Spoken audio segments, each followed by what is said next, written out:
The auction block smelled of fear and desperation. I had grown accustomed to it over 3 years of being sold, resold, and traded like livestock across the Velanthi Empire. But today was different. Today, Crown Princess Syrana Velkith herself stood at the front of the crowd, her violet eyes scanning the line of human slaves with cold calculation. "That one," she said, pointing directly at me. The slavers pushed me forward. I didn't stumble. I had learned never to show weakness.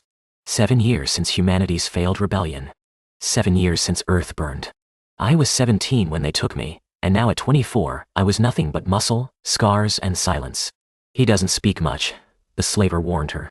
"Killed 3 handlers. We keep him sedated for transport." Princess Syrana circled me slowly.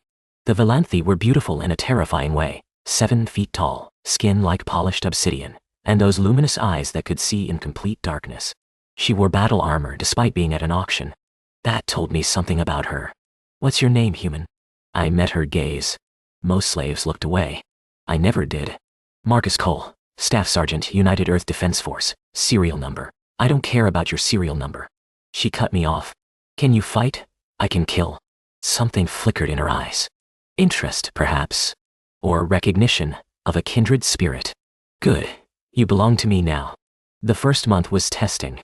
She assigned me to her personal quarters, not as a servant, but as a training dummy for her soldiers.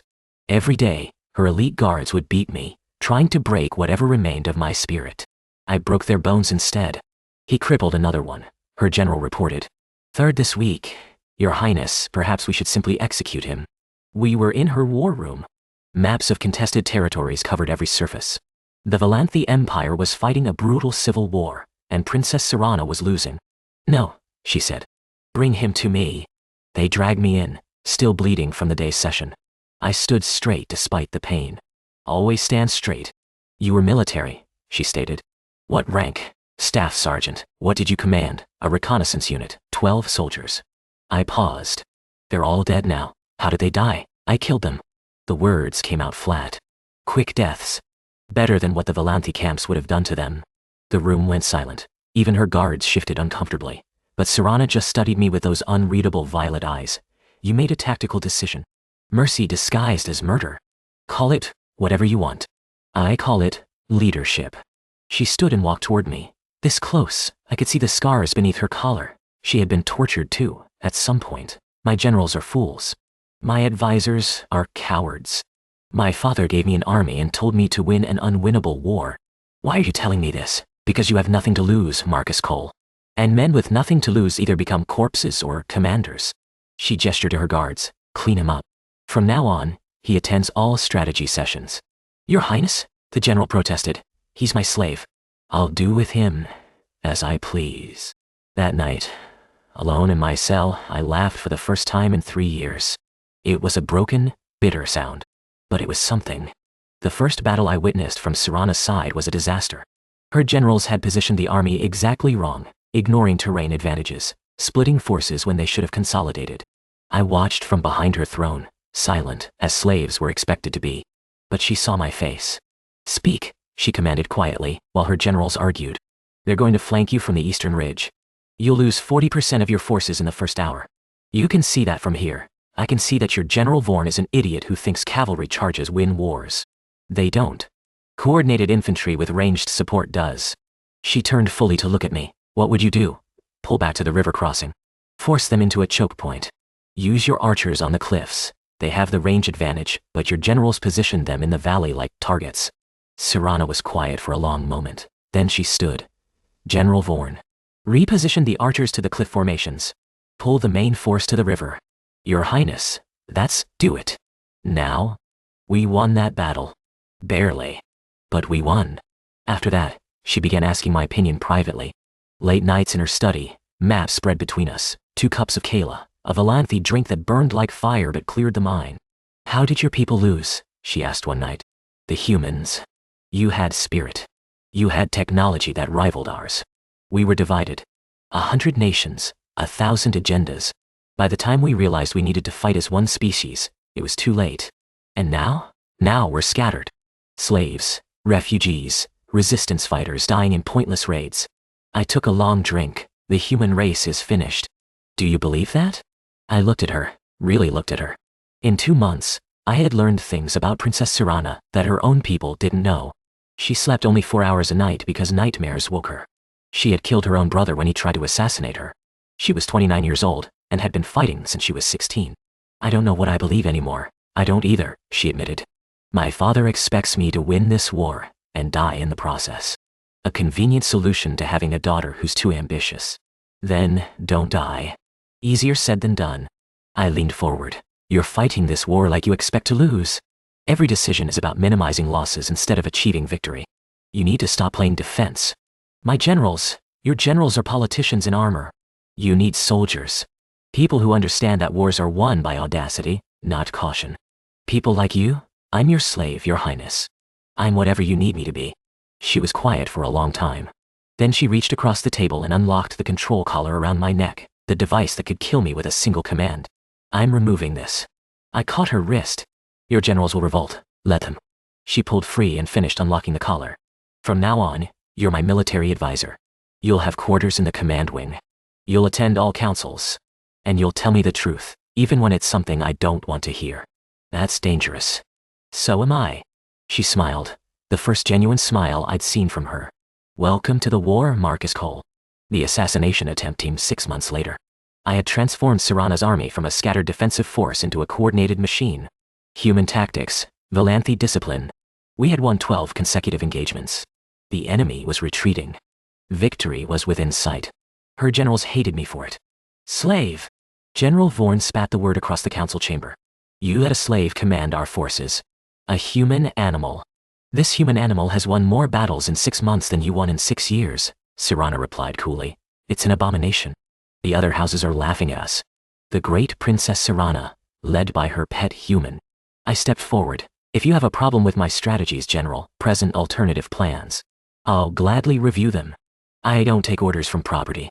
Then, take them from your princess. Or are you incapable of following any orders? Vorn moved fast, faster than I expected. The blade was at my throat, before anyone could react. But I had survived 7 years in the camps. I knew how to handle a knife. I broke his wrist, took the blade, and had it at his throat in 2 seconds. Marcus. Syrana's voice was calm. Don't kill him, he'll try again. I know. But we need his forces for the final campaign. I held the blade for a moment longer, then stepped back. Vorn clutched his broken wrist, hatred burning in his eyes. No, I agreed. It isn't. That night, the poison was in my Kayla. I recognized the taste, Velanthi nightshade, a slow paralytic. Enough to immobilize but not kill immediately. They wanted me alive for questioning, probably to extract a confession of treason before public execution. I managed to trigger the alarm before my muscles failed. Then, there was darkness. I woke to violet eyes, and the smell of antiseptic. You're awake. Syrana's voice was tight with controlled fury.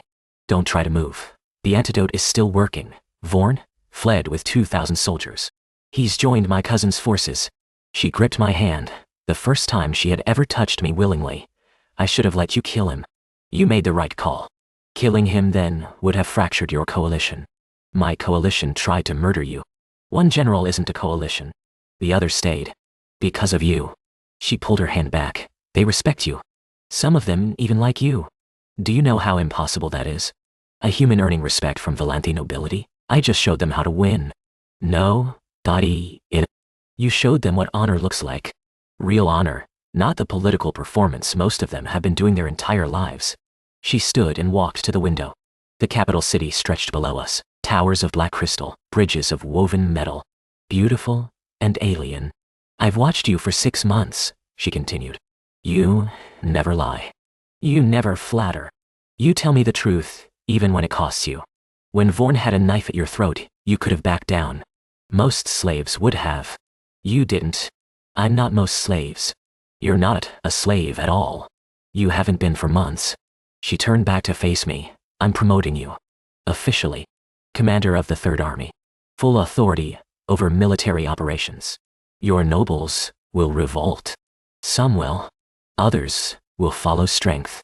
And you, Marcus Cole, are the strongest person in this empire. I'm human. Yes.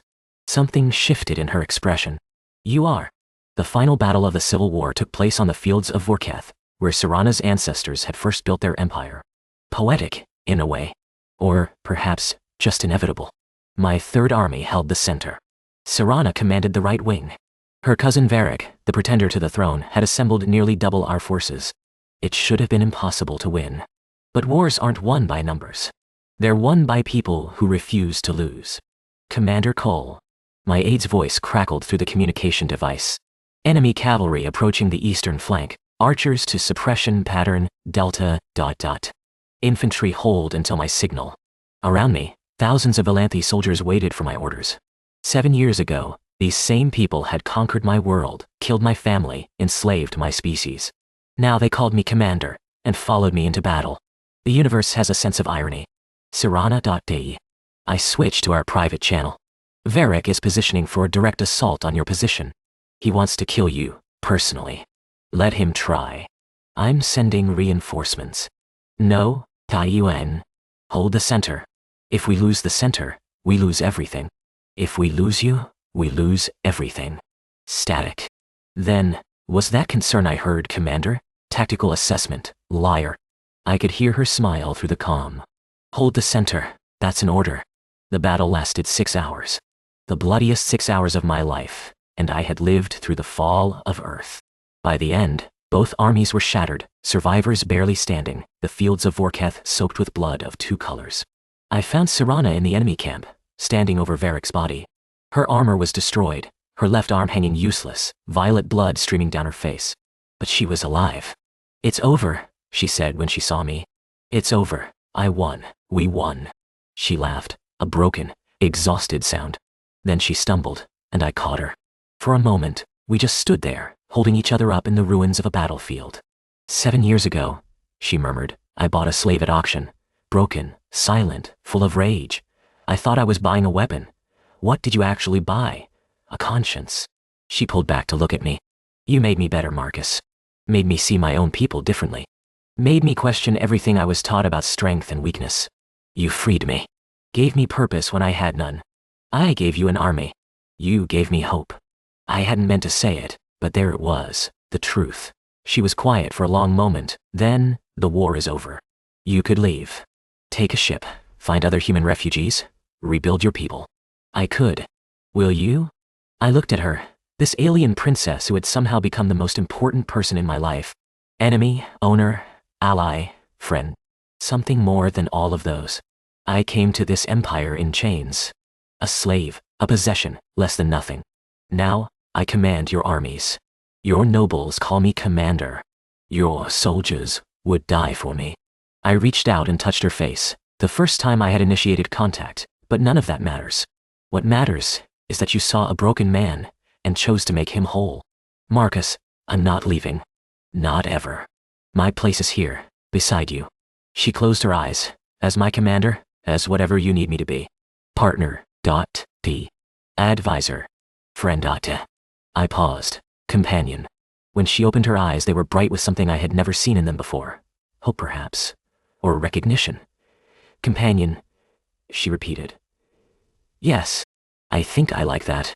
The sun rose over Vorketh, casting long shadows across the battlefield. In the distance, soldiers were beginning to gather the dead. A new era was beginning. For the Empire, for humanity's survivors, for us. I had come to this world as a slave. Now I stood beside an empress, her partner in every way that mattered.